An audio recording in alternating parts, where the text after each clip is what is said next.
ബുക്കിൽ വായിച്ചൊരു ഉമ്മൂമ്മ കഥ. ഏതോ നാട്ടിൽ നിന്ന് വന്നൊരു മഞ്ജുപണിക്കാരനും അയാൾ മോഹിച്ച ഒരു ജലകന്യകയും അവളെ മുഹബത്തിന് സ്മാരകമായിട്ടൊരു മഞ്ജു, പിന്നെ കുറച്ച് ഭാവി. നിങ്ങളിപ്പോൾ കണ്ടുകൊണ്ടിരിക്കുന്ന ചാനൽ ബിഹൈൻഡ് ഗുഡ് സൈഡ്സ് ആണ്. അപ്പോൾ ഈ ചാനൽ ലൈക്ക് ചെയ്യുക, ഷെയർ ചെയ്യുക, സബ്സ്ക്രൈബ് ചെയ്യുക, മണിയും കൂടെ അമർത്തിയത്. ഞാൻ വഴി റീച്ച് ആയവരെങ്കിലും എന്നെ ഒന്ന് സപ്പോർട്ട് ചെയ്യണ്ടേ. അവർ ആ പേജിനകത്തൂടെ എന്നെ ട്രോളക്കുക. എൻ്റെ ഫാൻ പേജൊക്കെ എന്നെ ട്രോളുന്ന വീഡിയോ പോസ്റ്റൊക്കെ ഇടും. എന്തൊരു സങ്കടം അത് ആലോചിച്ച് നോക്ക്. ആർക്കായാലും വിഷമം വരുന്നില്ല.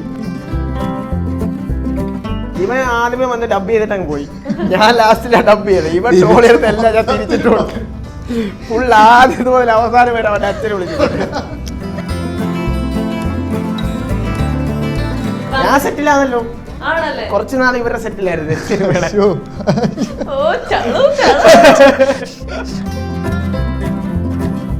എനിക്ക് ഞാനത് പഠിച്ചത് ആദ്യമേയൊക്കെ ഞാൻ ബ്രേക്കൊക്കെ പിടിച്ച് ചെന്ന് ഓട്ടോറിക്ഷയിലൊക്കെ ഇടിച്ചു നിന്നിട്ടുണ്ട്. ഒരു ചേച്ചി പണ്ട് റോഡിന് നടക്കി ഇങ്ങനെ കൈ അടിച്ച് നിർത്തി. ചേച്ചിയുടെ കൈ ഇങ്ങനെ ഒടിച്ചു പോയി. ചേച്ചി ബസ്സിന്റെ ഒരു അല്ല ഞാൻ ഒന്ന് ചോദിച്ചോട്ടെ, കളർ അടിക്കുന്നത് എന്തിനാ? അത് ഒരു സൗന്ദര്യത്തിന് വേണ്ടി ചെയ്ത അബദ്ധമായെന്ന് മനസ്സിലായി. ഞാനൊരു സൗന്ദര്യത്തിന് വേണ്ടി ചെയ്തതല്ലല്ലോ, ചുമ്മാ ചെയ്തതാ. ഞാൻ ഇതിന്റെ ഇപ്പോൾ ട്രോളാണെങ്കിലും പോസിറ്റീവ് ആണെങ്കിലും എന്താണെങ്കിലും ഞാൻ കൈ നീട്ടി സ്വീകരിച്ചല്ലേ പറ്റൂ. ഞാനൊന്ന് പറയാം അവർക്കൊന്ന് കുരു പൊട്ടും, അവരൊന്ന് പറയാം എനിക്കൊന്ന് കുരു പൊട്ടും. ഇതായിട്ട് സംഭവിക്കില്ല. പുള്ളി എന്താ പറയാ ഇൻസൈഡ് ഔട്ട് പഠിച്ചിട്ടാണല്ലേ. ഞാനത് ആലോചിച്ചു, ഇതെങ്കിലും അറിയാം ചിലപ്പോ റീച്ച് ആയതായിരിക്കും.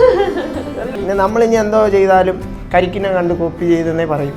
അതുകൊണ്ട് പിന്നെ അതും കൂടെ ഇനി കേൾക്കേണ്ട വിചാരിച്ച് നിർത്തി വെച്ചതാ. ഇതേപോലെ മറ്റേ ചാനലിലാണ് സംഭവിച്ചത്. ഇതാണ് ഞാൻ ഇടയ്ക്ക് പറഞ്ഞത്. ഇതൊക്കെ കൂടെ ബാക്കിയുള്ള ഫ്രണ്ട്സിനെ ഇങ്ങനെ കയ്യേക്കും. അല്ല അവർക്കറിയാം ഞാൻ ഇങ്ങനെ പറയുന്ന അവർക്കറിയാം.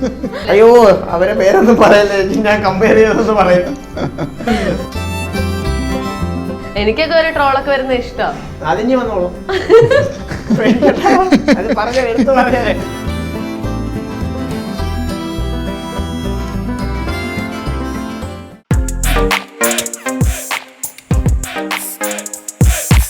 ഫുക്രുവിന്റെ വേറെ ഈ പറഞ്ഞ പോലെ പ്രിയപ്പെട്ട മേഖലയാണ് ബൈക്ക് എന്ന് പറയുന്നത്. ബൈക്ക് സ്റ്റണ്ടിങ്, ബൈക്ക് റേസിംഗ്, ഇതൊക്കെ തന്നെ. ഇതൊക്കെ എങ്ങനെയാ പഠിച്ചത്? കാരണം പൊതുവെ ഈ ബൈക്ക് റേസിംഗ് എന്ന് പറഞ്ഞാൽ തന്നെ നമ്മുടെയൊക്കെ വീട്ടില് അച്ഛനും അമ്മയും ആദ്യം നോ പറയും. അപ്പൊ അങ്ങനെയുള്ള സമയത്ത് എങ്ങനെയാണ് ഈ റേസിംഗ് ഒക്കെ പഠിച്ചത്? റേസിംഗിന് ആദ്യം പോകാറില്ല, സ്റ്റണ്ടാകുമ്പോ കുറച്ച് ചെറിയ ചെറിയ പരിക്കുകളെ പറ്റാറുണ്ട്. പക്ഷെ മഡ് റേസിന് ഇറങ്ങണമെന്നുണ്ട്. ഒരു ചാൻസ് കിട്ടിയ ഇറങ്ങി എവിടെയെങ്കിലും പോകണം. അതിന് കുറെ ഹൈവേ ത്രോട്ട് എന്ന് പറഞ്ഞൊരു ക്ലബ്ബുണ്ട്, അവരെന്നെ വിളിച്ചിട്ടുണ്ടായിരുന്നു ട്രയൽ ഇറങ്ങി നോക്ക്. ഇപ്പൊ സ്റ്റണ്ടി വരാൻ കാരണം പണ്ട് +1 പഠിക്കുമ്പോ ഒരു സ്റ്റണ്ട് ഷോ കാണാൻ പോയി. അങ്ങനെ ക്രേസ് ആയതാ. എന്നിട്ട് ഞാൻ നന്നായിട്ട് ബൈക്ക് എടുത്ത് ഞാൻ സ്വന്തമായിട്ടൊക്കെ പഠിച്ചു. എനിക്ക് ബൈക്ക് സ്റ്റണ്ടിനകത്ത് എനിക്ക് ഗുരുവില്ല, സ്വന്തമായിട്ട് പഠിച്ചതാ. ടെക്നിക്കുകളൊക്കെ ചോദിച്ചറിയും. നമ്മള് ഫ്രണ്ട്സ്, എന്റെ വേറൊരു ഫ്രണ്ട് ഉണ്ട്, ഞങ്ങൾ ഒരേ ടൈമിലാണ് പഠിക്കുന്നത്, നവീൻ എന്ന് പറഞ്ഞൊരു ഫ്രണ്ട് ഉണ്ട്.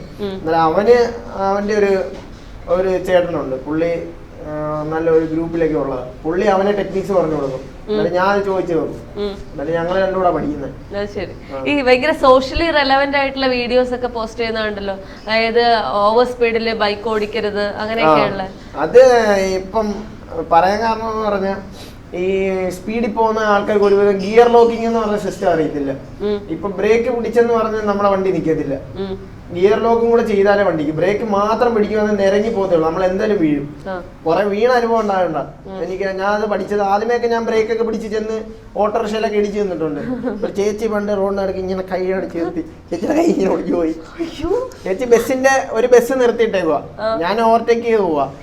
അന്നേരം ചേച്ചി അപ്പുറത്തുനിന്ന് ഒരു ബസ് വരുന്നത്, അതിലാ പോകാൻ വേണ്ടിയായിരുന്നു. ചേച്ചി ഓടിഞ്ഞു വന്നു. ഈ ബൈക്ക് കണ്ടുകൊണ്ട് പേടിച്ചവിടെ നിന്ന്. ചേച്ചിക്ക് അപ്പുറത്ത് നിന്ന് നിൽക്കാനുള്ള സമയം ഉണ്ടായിരുന്നു. ചേച്ചി റോഡ് നടക്കിട്ട് സ്റ്റോപ്പ്, ഞാനൊന്ന് ഇടിച്ചേക്ക്. ഞാൻ ബ്രേക്ക് പിടിച്ചു, നിരങ്ങി ചെന്ന് ഇടിച്ചേക്ക്. ഇവിടെ പൊട്ടലുണ്ടായിരുന്നു. എന്റെ മൂക്ക് ടാങ്ക് ഇടിച്ച് മൂക്കിൽ കൂടെ ചോര വന്ന്. അയ്യോ, ഇതുപോലെയൊക്കെയുള്ള ഭീകരമായ അനുഭവങ്ങളൊക്കെ ഉണ്ടല്ലേ. പിന്നെ ബൈക്ക് എന്നൊക്കെ പറയുമ്പോ നമുക്കൊന്നും പറയാൻ ഒക്കത്തില്ല. നമ്മൾ നേരെ ഓടിക്കാന്നേലും ഓപ്പോസിറ്റ് വരുന്ന ഒരാള് എങ്ങനെ വന്നാലും. പിന്നെ എനിക്കിപ്പോ ഹെൽമെറ്റ് ഇടാതെ പുറത്തിറങ്ങാൻ ഒക്കത്തില്ല. ഞാൻ ഹെൽമെറ്റിന്റെ പേര് കുറെ വീഡിയോ ഇറക്കിയായിരുന്നു, അതുകൊണ്ട് ഹെൽമെറ്റ് ഇടാതെ പുറത്തിറങ്ങാൻ ഒക്കത്തില്ല. ഈ മുടിയൊക്കെ ഇങ്ങനെ വെച്ചേക്കുന്നത് എന്താ? ഹെൽമെറ്റ് പോലെ? ഹെൽമെറ്റ് അത് നമ്മുടെ തലയ്ക്കൊരു സേഫ്റ്റി ആയിട്ട്. നിങ്ങളുടെ രണ്ടുപേരുടെ മുടി ഇരിക്കുന്ന കാണുമ്പോഴത്തേക്ക് ഓരോരോ പ്രത്യേക സ്റ്റൈല്. അല്ല അതെന്താ ഇതിന്റെയൊക്കെയുള്ള എനിക്ക് എപ്പോഴും ഭയങ്കര അത്ഭുതം തോന്നാറുണ്ട്. ഞാൻ എപ്പോഴും വരയ്ക്കും ഈ ഭയങ്കര ഫ്രീക്കനാണെന്ന് കാണിക്കാൻ ഈ വേണ്ടിട്ടായിരിക്കും. സിനിമയില് ഒരു ഡയലോഗ് ഉണ്ട്, താടി മുടി നീട്ടിയാല് കഞ്ചാവ് അല്ലെങ്കിൽ പെണ്ണുപിടി. ഇതിന്റെ അപ്പുറത്തേക്ക് ഫസ്റ്റ് ലുക്കിൽ തന്നെ ആൾക്കാരാണ് വിലയിരുത്തും, പക്ഷെ ശരിക്കുള്ള ഒരു ഇതാ ഇങ്ങനെയൊക്കെയുള്ള ആൾക്കാരാണ് മാസം. അല്ല ഞാൻ ഒന്ന് ചോദിച്ചോട്ടെ, കളർ അടിച്ചിരിക്കുന്നത് എന്തിനാ? അത് ഒരു സൗന്ദര്യത്തിന് വേണ്ടി ചെയ്ത അബദ്ധമായിട്ട് മനസ്സിലായി. ഞാനൊരു സൗന്ദര്യത്തിന് വേണ്ടി ചെയ്തതല്ലല്ലോ, ചുമ്മാ ചെയ്തതാ. ആണല്ലേ? ഇമ്പളെ കണ്ണാടിയിൽ നോക്കുമ്പോ ഇമ്പക്ക് ബെസ്റ്റ് എന്താണോ തോന്നുന്നത് അതിലങ്ങോട്ട് ജീവിക്കുക അല്ലേ? അത് പിന്നെ ചുമ്മാ ഒരു ക്രേസിന്റെ പുറത്ത് പോയി ചെയ്യുന്നതാ. ഇപ്പോഴൊക്കെ അല്ലേ ചെയ്യാ, നമ്മള് ഒരു 40-50 വയസ്സുണ്ട് ഒപ്പം പോയി ചെയ്താ അയാൾക്ക് ഭ്രാന്താ. അതിപ്പോ നമ്മളിപ്പോ ചെയ്താലും പറയുന്നുണ്ടല്ലോ. ഇപ്പൊ ചെയ്താ ഒരു പിള്ളേരല്ലേ, കുറച്ച് വിവരമുള്ളവർ അങ്ങനെ പറയും, പിള്ളേരല്ലേ ചെയ്യുമെന്ന്. പിന്നെ ഒരുവിധം ആൾക്കാര് സപ്പോർട്ട് ചെയ്യുന്നില്ല. ഇനി ഈ എന്താ പറയാ, ഈ നമ്മുടെ ടിക്ടോക്കിൽ പുതിയ എന്തെങ്കിലും പരിപാടികളൊക്കെ ആയിട്ട് ഇനിയും പ്രത്യക്ഷപ്പെടുവോ? ഇല്ല, ഞാൻ എന്തോ ഇട്ടാലും ഇങ്ങനെ നോക്കിയിരിക്കുക. അതുകൊണ്ട് ഞാൻ മറ്റുള്ളവരുടെ ഡിസ്കിൽ കയറി വീഡിയോ, ഇപ്പൊ ഈ ഇടയ്ക്ക് അമ്പലത്തിലെ ഒരു വീഡിയോ ചുമ്മാ ഇരുന്ന് ചെയ്തത് കേട്ടോ. എന്റെ കൂട്ടുകാരെ എടുത്ത് പോസ്റ്റ് ചെയ്ത് ഞാൻ എല്ലാവർക്കും കൊടുക്കും എന്റെ ഫോണിന്.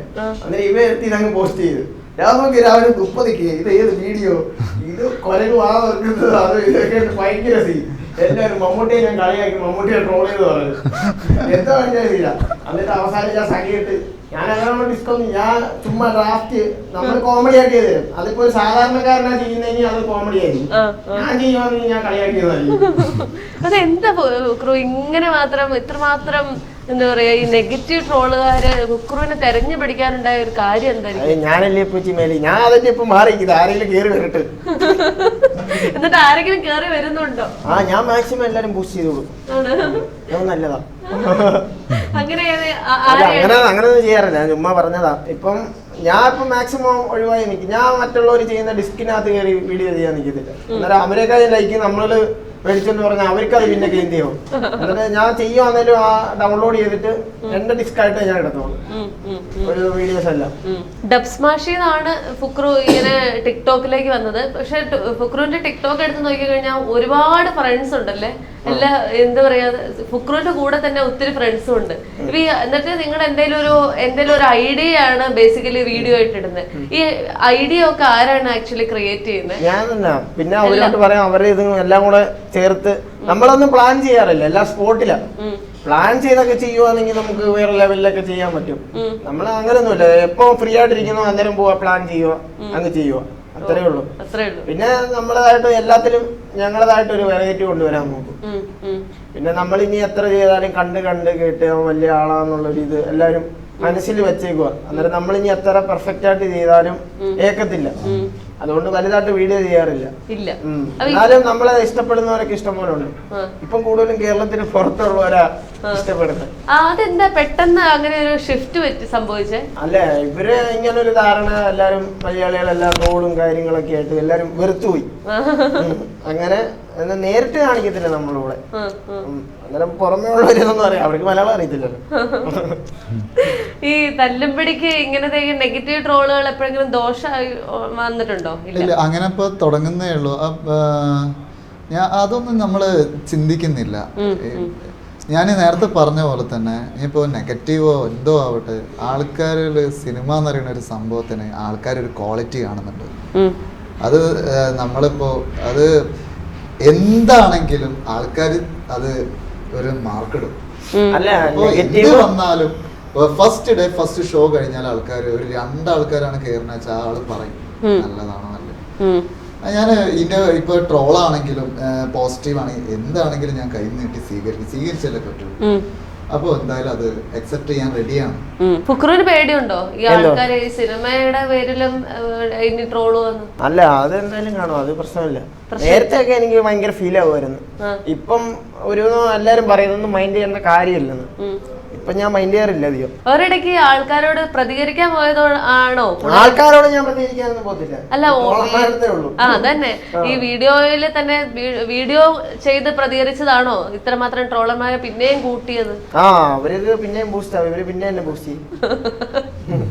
ഞാനൊന്ന് പറയാം അവർക്കൊന്ന് കുരു പൊട്ടും, അവരൊന്ന് പറയാം എനിക്കൊന്ന് കുരു പൊട്ടും. ഇതന്നെ സംഭവിക്കുന്നത്. ഫുക്രുവിന് ഏറ്റവും അധികം നെഗറ്റീവ് കമന്റ് ഉണ്ടാക്കിയ ഒരു സംഭവം എന്ന് പറഞ്ഞു കഴിഞ്ഞാൽ ഫുക്രു പറഞ്ഞ പോലെ ഒരു ഇന്റർവ്യൂല് പറഞ്ഞതാണ് അല്ലെ.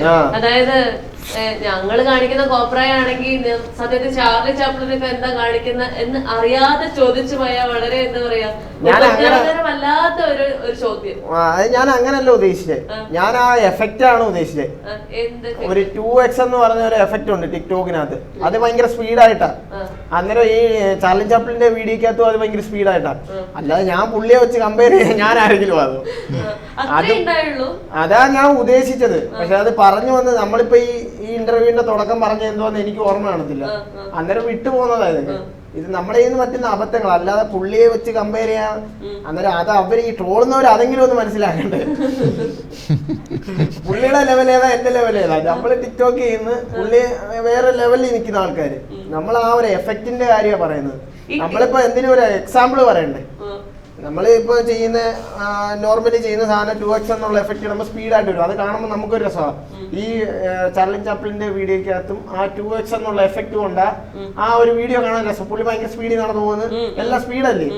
ആ ഒരു എഫക്റ്റിന്റെ കാര്യമേ ഞാൻ ഉദ്ദേശിച്ചോളൂ, അല്ല ഞാൻ ഒന്നും പറഞ്ഞില്ല. പിന്നെ വേറൊന്നും പറയാം, ഞാൻ ഇപ്പം ആ കാര്യം പറഞ്ഞു, ചിലപ്പോൾ ഞാൻ ഒറിജിനൽ പറഞ്ഞിട്ടുണ്ടായിരിക്കാം, അതിപ്പോ ഇന്റർവ്യൂ റീച്ച് ആക്കാൻ വേണ്ടി പറഞ്ഞുണ്ടാക്കിയതോ ആവാം.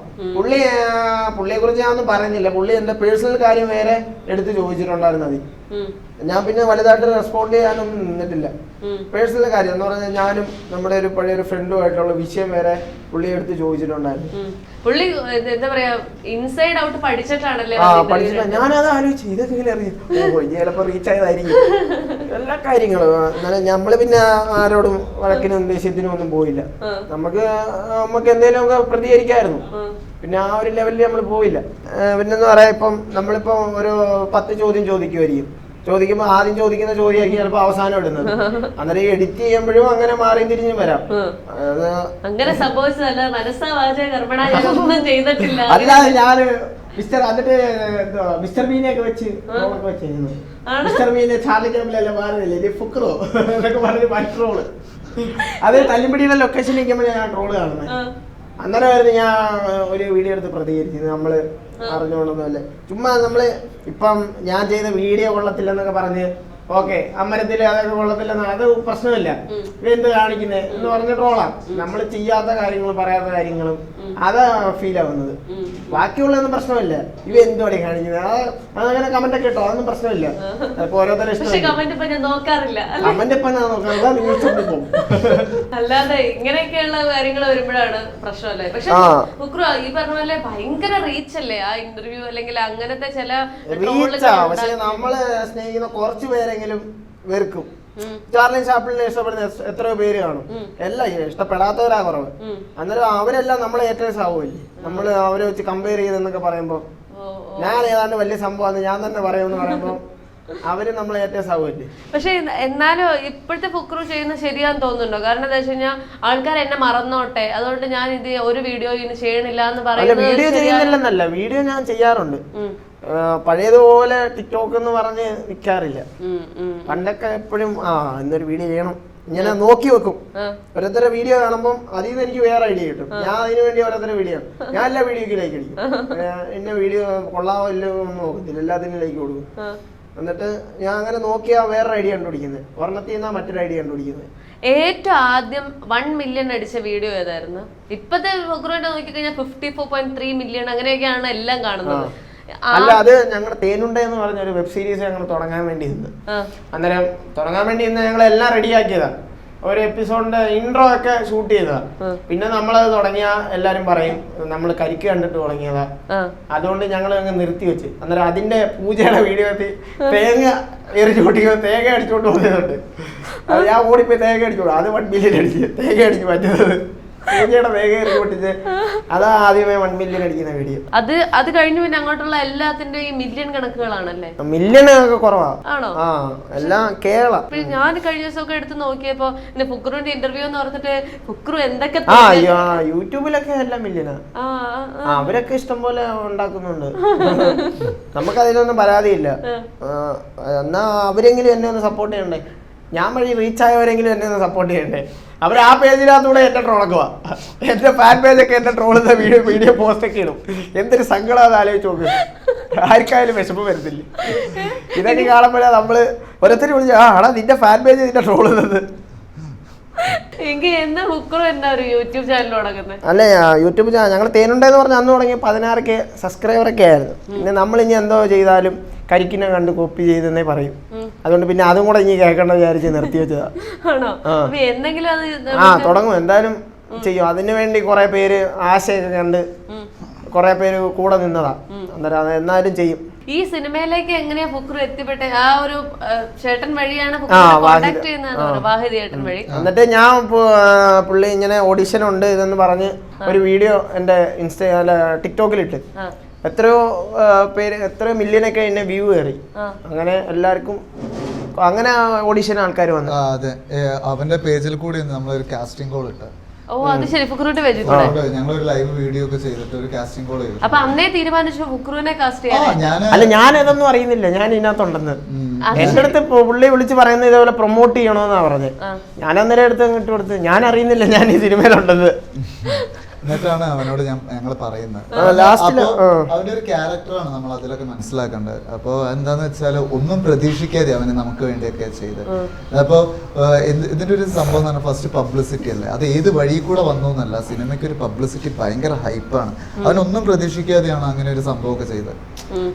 അപ്പോ ഇപ്പൊ അവൻ കുറെ പറഞ്ഞില്ല, അവന് ഒരുപാട് നല്ല മനുഷ്യന്മാർക്കാണ് പെയിന് വരിക. അപ്പൊ അവന് പെയിൻ ഒരുപാട് കിട്ടിയിട്ടായിരിക്കാം അവനിങ്ങനെ ബാക്കി അത് ചെയ്യില്ല എന്നൊക്കെ പറയുന്നത്. അത് ഒരുപാട് ഇപ്പൊ ഈ അടുത്തായിട്ട് വേദന വന്നിട്ടുണ്ടാവും. എനിക്ക് ആദ്യം തന്നെ ഡയറക്ഷൻ മൈൻഡ് ഭയങ്കര ഒരു താല്പര്യം. അതല്ല ഒരു ആക്ടിങ് ഇല്ല, എനിക്ക് ആക്ടിങ് എന്ന് പറഞ്ഞാൽ ഇല്ലാന്ന് അങ്ങനെയല്ല, ഏതൊരാൾക്കും അത് ഉണ്ടാവും. പക്ഷെ എനിക്ക് അതിനേക്കാൾ ഒരു മുകളിലൊരു പടിക്ക് മുകളിൽ ഡയറക്ഷൻ തന്നെയാണ്. അപ്പൊ അതൊരു ഭയങ്കര ഒരു അംബീഷനായി പെട്ടെന്ന് പെട്ടെന്ന്. പക്ഷെ അത് സാധാരണ ഒരാൾക്ക് സിനിമ ചെയ്യണം എന്ന് ആഗ്രഹിച്ച് കുറെ വർഷങ്ങൾ കൊണ്ടായിരിക്കും ചിലപ്പോൾ ഒരു സിനിമ വളരെ പെട്ടെന്ന് അത് ദൈവം കട്ടാക്കി കൂടെ നിൽക്കുക. അമ്മ, ഡാഡി, പിന്നെ സ്നേഹിക്കുന്ന ആൾക്കാരെ പ്രാർത്ഥന, അത് മാത്രമാണ്. നമ്മളെ വലിയ കഴിവ് അങ്ങനെയൊന്നുമല്ല. അത് പ്രാർത്ഥനേന്റെ എന്തോ ഒരു പവറിൽ ഇങ്ങനെ എല്ലാം നടന്നു പോവാണ്. നമ്മളെ കൂടെ നിൽക്കുന്ന നമ്മളെ ഫ്രണ്ട്സ്, അപ്പൊ സജിമോള്, ഇപ്പൊ ഈ സിനിമയിലെ പ്രൊഡ്യൂസർ സോണിയ, അതുപോലെ ദിവ്യ, ഇതുപോലുള്ള കുറച്ച് ആളുകളെ പ്രാർത്ഥനയും സപ്പോർട്ടും, അത് മാത്രമാണ്. നമ്മളെ കഴിവൊക്കെ സെക്കൻഡറി ആണ്. അങ്ങനെയുള്ള ദൈവാധീനാണെന്നാണ് എനിക്ക് തോന്നുന്നത്. ഫുക്രു സിനിമയിലേക്ക് വരണം എന്ന് ആഗ്രഹിച്ചുകൊണ്ടാണോ ടിക്ടോക്ക് ഒക്കെ തുടങ്ങിയത്? അല്ലല്ല, ഞാൻ ഒരിക്കലും അല്ല. എനിക്ക് സമയം ഞാൻ വാട്സാപ്പിൽ സ്റ്റാറ്റസ് ഇടാൻ വേണ്ടിയായിരുന്നു ഈ ടിക്ടോക്ക് വീഡിയോ ചെയ്യുന്നത്. അന്നേരം പിന്നീട് എനിക്ക് തോന്നിയതാ എന്നെ കൊണ്ട് ഡയറക്ഷൻ പറ്റുമെന്ന് എനിക്ക് തോന്നിയതാ. ഇപ്പം ഒരു മൂവിയോടെ കൂടെ ഫുള്ള് വർക്ക് ചെയ്യുന്ന അവരുടെ കൂടെ നിന്ന് ഇവരൊക്കെ ഒരു പാരയായിട്ട് ഞാൻ പഠിച്ചുകൊണ്ടിരിക്കുക. എന്നിട്ട് അങ്ങനെ എനിക്ക് തോന്നിയതാ എനിക്ക് ചെയ്യാൻ പറ്റുമെന്ന്. ഒരു റിയലിസ്റ്റിക് ആയിട്ടൊരു മൂവി എടുക്കണം. സിനിമാറ്റിക് ആകാനുള്ള അത്ര ഇതൊന്നും നമ്മളായിട്ടില്ല. അത്ര വലിയ സിനിമകളൊന്നും പറയുക, റിയലിസ്റ്റിക് ആയിട്ടൊരു മൂവി എടുക്കണമെന്ന് ആഗ്രഹമുണ്ട്. അത് ചെയ്യണം. അല്ല, റിയലിസ്റ്റിക് മൂവിയുടെ കൂടെ ഞാൻ നിന്നിട്ടുള്ളത്. അന്നേരം അതെടുക്കാൻ വളരെ സിമ്പിളാണ്. പക്ഷെ മറ്റുള്ളവരെ അവര് അഭിനയിക്കുന്ന നല്ല ഔട്ട് കിട്ടണം. അത് നമ്മൾ പറഞ്ഞ് നമ്മുടെ ഉള്ളിൽ കാണണം. അത് നമ്മുടെ മൈൻഡ് എങ്ങനെയാണോ അതേപോലെ ഇരിക്കും. നമ്മുടെ മൈൻഡ് ടിക്ടോക്ക് ആയിപ്പോയാൽ ടിക്ടോക്ക് ആയിപ്പോയി സിനിമ. ടിക്ടോക്ക് എന്ന് വേറെ നിലവാരം, സിനിമ, യൂട്യൂബ് അതൊക്കെ വേറെ നിലവാരം. ടിക്ടോക്കിനകത്ത് നമ്മൾ വലിയ നിലവാരം കൊടുക്കേണ്ട കാര്യമൊന്നുമില്ല. 15 സെക്കൻഡ് അല്ലേ എല്ലാരും അതല്ലേ പ്രതീക്ഷിക്കുന്നുള്ളൂ അതിൽ നിന്ന്. അന്നേരം അതിനുള്ള ഇപ്പം സിനിമ മാത്രം കാണുന്ന ഒരാൾ ഒരിക്കലും ടിക്ടോക്കിൽ കയറി ഇരിക്കത്തില്ല. അന്നേരം അത് ഇഷ്ടപ്പെടുന്ന ആൾക്കാരേ ഉള്ളൂ. അതുകൊണ്ട് സിനിമാക്കാർക്ക് ഇപ്പൊ ഏറ്റവും കൂടുതൽ അടിയായിട്ടിരിക്കുന്നത്. അന്നേരം കുഞ്ഞു കുഞ്ഞു കോമഡികളെല്ലാം ടിക്ടോക്കിലുണ്ട്. ഇപ്പൊ അവര് നിലവാരം കൂട്ടിയൊക്കത്തോളൂ. അത് ഭയങ്കര പ്രശ്നമായിട്ടിരിക്കുവോ. നിലവാരം കൂട്ടിയാലേ സിനിമ അംഗീകരിക്കും. അത് അങ്ങനെ ഒരു പ്രശ്നമുണ്ട്. ഈ ടിക്ടോക്കിലൂടെ കിട്ടിയ ഏറ്റവും ബെസ്റ്റ് ഫ്രണ്ട് ആരാണ്? ടിക്ടോക്കിൽ എനിക്ക് ബെസ്റ്റ് ഫ്രണ്ട്സ് ആരുമില്ല. ബെസ്റ്റ് ഫ്രണ്ട്സ് ആയിട്ട് ആരുമില്ല. ഞാൻ പെട്ടെന്ന് ഇവരത്തെ പിണങ്ങും. ഒന്ന് പറഞ്ഞ് രണ്ടിന് വഴക്കൊക്കെ കൂടും, മിണ്ടാതൊക്കെ ഇരിക്കും. അതെ, അതിന് മൊത്തത്തിൽ മനസ്സിലായി. ഒരു തൊട്ടാവാടിയാണെന്ന് എനിക്ക് മനസ്സിലായി. അങ്ങനെയൊന്നുമില്ല. പക്ഷെ ഇതിലൊക്കെ ചിലപ്പോ ആളുകൾ കാണുമ്പോ ഇവനെ എങ്ങനെ നെഗറ്റീവ് ആക്കുമോ ഒന്നും പറയാൻ പറ്റില്ല ഈ പറയുന്ന. പക്ഷെ ഇവന്റെ ഇത് ചിലപ്പോ ഇവൻ പറയുന്നത് ചിലപ്പോ നെഗറ്റീവ്. ഞാൻ എന്റെ സെറ്റിലുള്ള 2-3 കാര്യം പറയാം. നമ്മള് ഒരു വീട്ടിലാണ് താമസിച്ചുകൊണ്ടിരുന്നത്. അവന് അവിടെ ഒരു സാധാരണ ബെഡിൽ ഒരു കാര്യങ്ങളോ ഒന്നും ചോദിക്കാതെ അത് വേണം ഇത് വേണം എന്ന് പോലും പറഞ്ഞിട്ടില്ല. 5 പൈസ വാങ്ങിയിട്ടില്ല അവന്. പിന്നെ അത് മാത്രമല്ല, അവിടെ സാധാരണ ഒരു നിലത്ത് ഒരു ബെഡിലൊക്കെയാണ് അവൻ കിടന്നുറങ്ങിയത്. അപ്പോൾ അതും കൂടെ അറിയണം. അപ്പൊ ആൾക്കാർ ചിലത് ഇവൻ ഇങ്ങനെ പറയുമ്പോൾ ആൾക്കാർ വിചാരിക്കും ഇതൊക്കെ ചിലപ്പോൾ ട്രോള് വന്നിട്ട് അവൻ തന്നെ പെയിൻ ആവും ചിലപ്പോൾ. അപ്പൊ അതൊന്നും അല്ലാത്തൊരു ക്യാരക്ടർ ഉണ്ട്, അതൊക്കെ നമുക്ക് മാത്രമേ അറിയുള്ളൂ. അപ്പൊ അതൊക്കെ ഭയങ്കര അഡ്ജസ്റ്റ്മെന്റ് ഉള്ള ഒരു ക്യാരക്ടറായിട്ടാണ് എനിക്ക് ഫീൽ ചെയ്തത്. അവൻ ആ സെറ്റിൽ വന്നത് പറഞ്ഞ സമയം കറക്റ്റ് ആണ്. ഇപ്പൊ എല്ലാ കാര്യത്തിലും എനിക്ക് ആ ഒരു മാനേജിങ്ങിന്റെ കാര്യത്തിൽ ഞാൻ കുറച്ച് സ്ട്രോങ് ആണ്. അപ്പൊ ആ ഒരു സമയത്ത് എല്ലാ കാര്യത്തിലും ഇവനും ഇവന്റെ ഫ്രണ്ട്സും എല്ലാവരും, നമ്മുടെ സിനിമയിലുള്ള എല്ലാവരും, ടിക്ടോക്കിലുള്ള റാഫി ആയിക്കോട്ടെ, ഭയങ്കര റെസ്പെക്ട് ഉള്ള കുട്ടികളും. അപ്പൊ എന്തുകൊണ്ടും ഇവരൊക്കെ ഇപ്പൊ ഇവന്റെ കാര്യമൊക്കെ എടുത്തു പറയുന്നത് എന്താ വെച്ചാൽ അഡ്ജസ്റ്റ്മെന്റ് ക്യാരക്ടർ അത് വേറെ ലെവലാണ്. സിനിമയ്ക്ക് ഭയങ്കരമായിട്ട് ഹെൽപ്പ് ചെയ്തിട്ടുണ്ട്. ഞാൻ ഒരു കാര്യം മാത്രമേ ഓഫർ ചെയ്തിട്ടുള്ളൂ, എന്റെ ഫ്രണ്ട്സിനെ ഒന്ന് അത് എടുത്തു പറയേണ്ട ഒരു കാര്യം. അവൻ എന്റെ അടുത്ത് പേഴ്സണലി പറഞ്ഞ ഒരു കാര്യം, ഇന്റത് വിട്ടാളാ, ഇന്റത് എനിക്ക് കുഴപ്പമില്ല, എനിക്ക് അത്യാവശ്യം റീച്ച് ആളുകളൊക്കെ അറിയും, പക്ഷെ എന്റെ ഫ്രണ്ട്സിനെ നന്നായിട്ടൊന്ന് ബൂസ്റ്റ് ചെയ്യണം സിനിമയില്. അതൊക്കെ ഭയങ്കര അങ്ങനല്ല. എന്റെ കൂടെ വീഡിയോ ചെയ്ത് അവരെ എനിക്ക് വേണ്ടി സമയം ഞാൻ ഇടയ്ക്ക് സംസാരിച്ചത് മറ്റേത് അത് ആൾക്കാർ ട്രോൾ ചെയ്തിട്ട് വേറെ രീതിയിലാണ്. അല്ല, എനിക്ക് ബെസ്റ്റ് ഫ്രണ്ട്സ് ആരും ഇല്ല. ഇപ്പൊ എപ്പോഴും കൂടെ നടക്കുന്ന ഒരാളുണ്ടല്ലോ, അങ്ങനെ ആരുമില്ല, എല്ലാരും ഒരേപോലെ ബെസ്റ്റ് ഫ്രണ്ട്സ് ആരും ഇല്ല. ഇതേപോലെ മറ്റേ സംഭവിച്ചത്. ഇതാണ് ഞാൻ ഇടയ്ക്ക് പറഞ്ഞത്. ഇതൊക്കെ കൂടെ ബാക്കിയുള്ള ഫ്രണ്ട്സിനെ ഇങ്ങനെ കയ്യേക്കും പറഞ്ഞു. അല്ല, അവർക്കറിയാം ഞാൻ ഇങ്ങനെ പറയുന്നത്, അവർക്കറിയാം. അവർക്ക് ഓരോരുത്തരൊക്കെ തമ്മിൽ ബെസ്റ്റ് ഫ്രണ്ട്സ് കാണും. എനിക്ക് ബെസ്റ്റ് ഫ്രണ്ട് ആയിട്ട് ആരുമില്ല. പിന്നെ കുഞ്ഞുനാൾ മുതൽ എപ്പോഴും ഉള്ളത് ഒരു പയ്യനാണ്. അവ കുറച്ച് നാള് ലീവിനൊക്കെ കാണും, ഗൾഫിലാ. ജിഷ്ണു എന്നാ പേര്, നിങ്ങൾ അനിയൻ എന്നാ വിളിക്കുന്നത്. പുള്ളിയാണ് ബെസ്റ്റ് എന്ന് പറയാൻ എപ്പോഴും കൂടെ ഉള്ളത്. ഇവർക്കെല്ലാം അറിയാൻ ക്യാരക്ടർ. ഞാൻ കുറച്ച് ദിവസം മിണ്ടായിരിക്കും, പിന്നെ അറിയാതെ മുമ്പിൽ വന്നേക്കുമ്പോ അറിയാതെ വിണ്ടി പോകും. അതാണ് പ്രശ്നം, മറന്നു പോകും. ഈ ഉടക്കിയാര് മറന്നു പോകും. ഈ ഫുക്രു സിനിമ ലൊക്കേഷനിലുള്ള ഒരു കോമഡി ഇൻസിഡന്റ് ഇത് തന്നെ ഞാൻ ചില ഡയലോഗ് അവന് വിട്ടുകൊടുത്തു. ഞാൻ പറഞ്ഞു എടാ സ്ക്രിപ്റ്റ് നോക്കണ്ട നീ ചെയ്യാറുണ്ട്. അപ്പൊ ഒന്നും ഓവറാക്കാതെ അലമ്പാക്കാതെ കാര്യങ്ങൾ പക്കയായിട്ട് ചെയ്തു. ഇത് തന്നെ ഒരു ആക്ടിങ് എന്ന് പറഞ്ഞിട്ട് ആ സിനിമയിൽ ഇല്ല. അവന് ഇത് തന്നെ വളരെ നാച്ചുറൽ ആയിട്ട് വന്നിട്ടുണ്ട്. പക്ഷെ സാധാരണ എനിക്ക് എന്റെ ടിക്ടോക്ക് വീഡിയോസ് എത്രത്തോളം ലൈക്ക് അത് ഞാൻ നോക്കിയിട്ടേ ഇല്ല, സത്യം പറയണം, നെഞ്ചു തട്ടി പറയണം. പക്ഷെ അവൻ്റെതായ ചില കഴിവുകളുണ്ട്, അത് സിനിമയിൽ കാണാൻ പറ്റും. അവൻ സിമ്പിൾ ആയിട്ട് ചില പറയുന്ന കൗണ്ടർ അത് ഭയങ്കര രസമാണ്. ഈ ഇന്നസെന്റ് ഒക്കെ സ്വന്തമായിട്ട് ഇങ്ങനെ എന്താ പറയാ ഡയലോഗ്സ് ഒക്കെ സ്വന്തമായിട്ട് അങ്ങ് പറഞ്ഞോളൂ എന്ന് ഞാൻ പറഞ്ഞു കേട്ടിട്ടുണ്ട്. അല്ലെങ്കിൽ നമ്മുടെ ലാലേട്ടനൊക്കെ എന്ന് പറഞ്ഞ പോലെയാണല്ലോ. അയ്യോ അവരെ പേരൊന്നും പറയല്ലേ, ഞാൻ കമ്പയർ ചെയ്തൊന്ന് പറയാം. അങ്ങനെയല്ല, എന്നെ കൊണ്ട് പറ്റുന്നതൊക്കെ ഞാൻ സ്പോട്ടില് അന്നേരം നമുക്ക് തോന്നുമല്ലോ, ചില കൗണ്ടറൊക്കെ കേൾക്കുമ്പോൾ നമുക്ക് തിരിച്ച് കൗണ്ടർ പറയാൻ തോന്നും. ഈ എന്റെ സിനിമയ്ക്കകത്ത് ഡബ് ചെയ്തപ്പം റാഫി എന്ന് പറഞ്ഞൊരു ക്യാരക്ടറുണ്ട്, സത്യൻ എന്ന് പറഞ്ഞ സത്യം എല്ലായിടത്തും എന്നെ അങ്ങ് ട്രോളുന്നുണ്ട്. എവിടെ ചെന്നാലും ഒന്ന് എന്നെ കുള്ളെന്ന് വിളിച്ചോ, അങ്ങനെ എന്നെ ട്രോളുന്നുണ്ട്. ഇവൻ ആദ്യമേ വന്ന് ഡബ് ചെയ്തിട്ട് അങ്ങ് പോയി. ഞാൻ ലാസ്റ്റിലാണ് ഡബ് ചെയ്തത്. ഇവൻ ട്രോൾ ചെയ്തിട്ട് എല്ലാം ഞാൻ തിരിച്ചിട്ടുണ്ട്.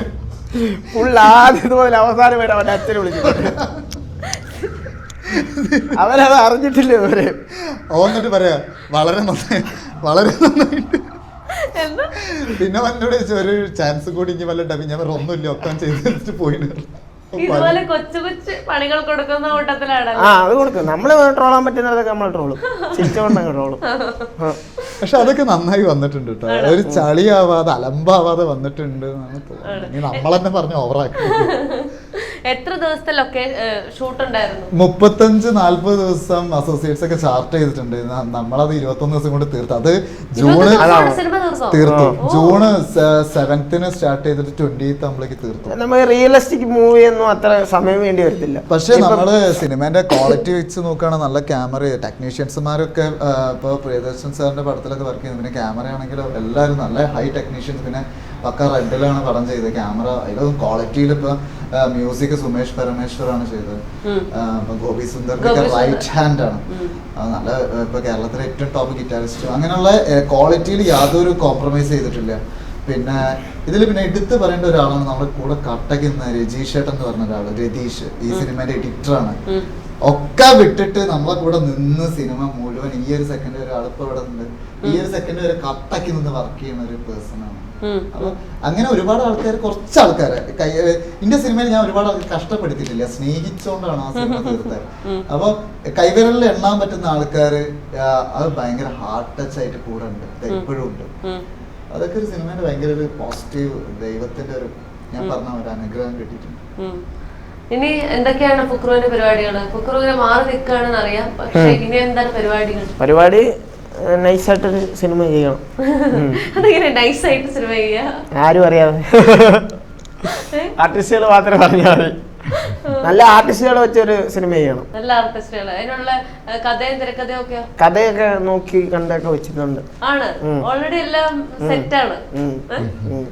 പ്രൊഡ്യൂസറും ഒക്കെ പറഞ്ഞിട്ടുണ്ട്. ഞാൻ ഇപ്പം വേറെ പടത്തിലോട്ട് അസിസ്റ്റ് ചെയ്യാനൊക്കെ നിൽക്കുക. അതുകൊണ്ടാണോ തൽക്കാലത്തേക്കെങ്കിലും ഇങ്ങനെ ഭയങ്കര അല്ല, അതിൽ നിന്ന് മാറി നിൽക്കുന്നതല്ല.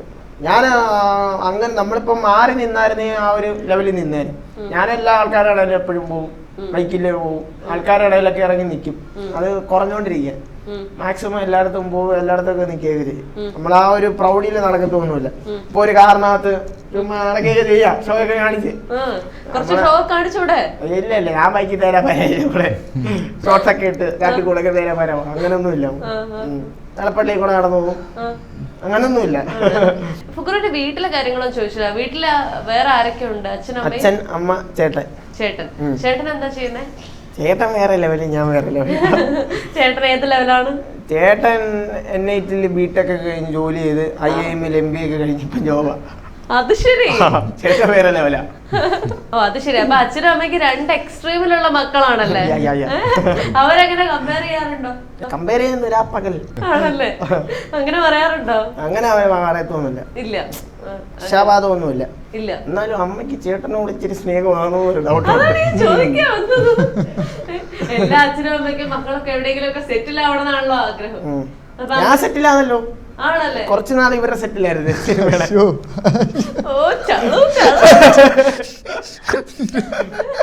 അല്ല, ഇത് മതി. ഫ്രഷ് മറ്റേ കരിക്കിന്റെ അല്ലാതെ ഫ്രഷ്.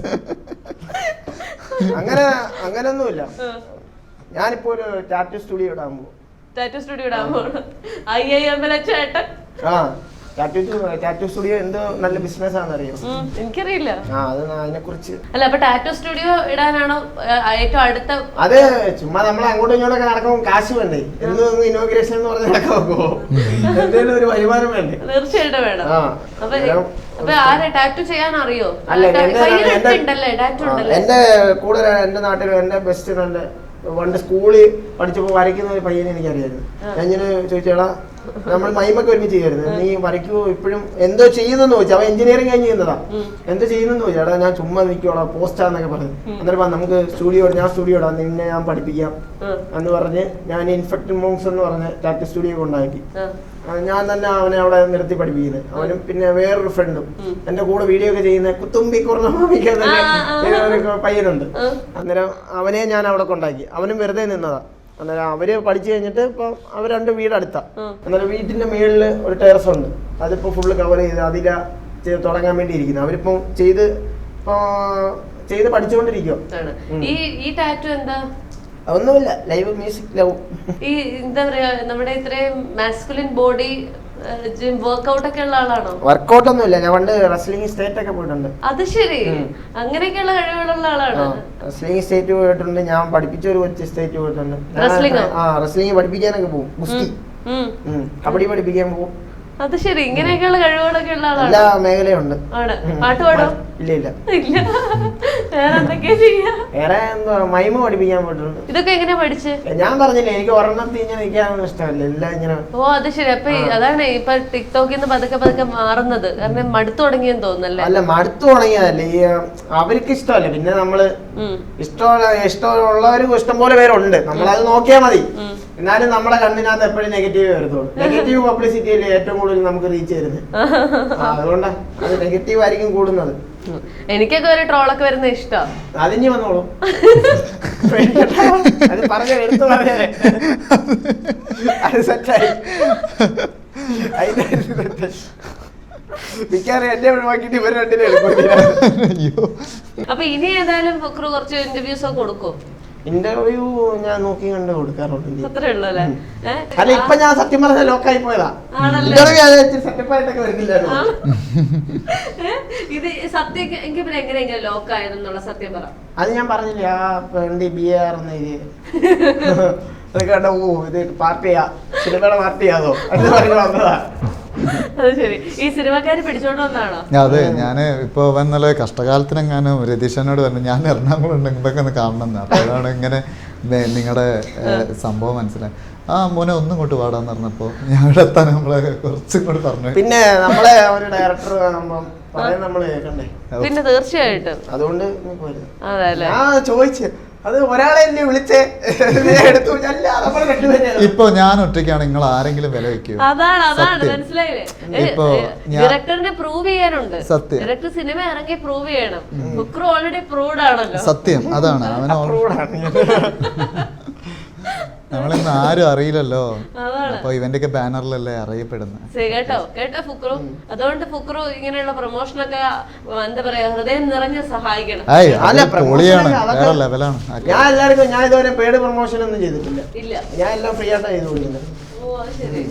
പക്ഷെ നമ്മളെ എന്തെങ്കിലും നമുക്ക് എന്താ പറയാ നല്ല സമയത്ത് നിൽക്കുമ്പോഴല്ലേ നമുക്ക്. അല്ല ഞാൻ എന്റെ ഇൻസ്റ്റാഗ്രാം ഒരു പുള്ളിക്കാരനാണ് യൂസ് ചെയ്യുന്നത്. പുള്ളിക്കാരൻ അത്യാവശ്യം ഇതൊക്കെ ചെയ്യുന്നതാ. അന്നേരം പുള്ളി ക്യാമ്പയിൻ അങ്ങനെ എന്തോ പരിപാടിയുണ്ട്.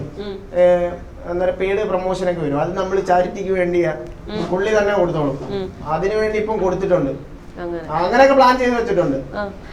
മേടിക്കുവാണെങ്കിൽ നമ്മള് ഉപയോഗിക്കത്തില്ല. ഇങ്ങനെയുള്ള കാര്യങ്ങൾക്ക് വേണ്ടി ഉപയോഗിക്കും അല്ലേ? ചാരിറ്റി നമ്മള് പബ്ലിസിറ്റി ഇല്ല എന്തായാലും നമുക്ക് കൊടുത്തോളൂ ആരും അറിയാതെ.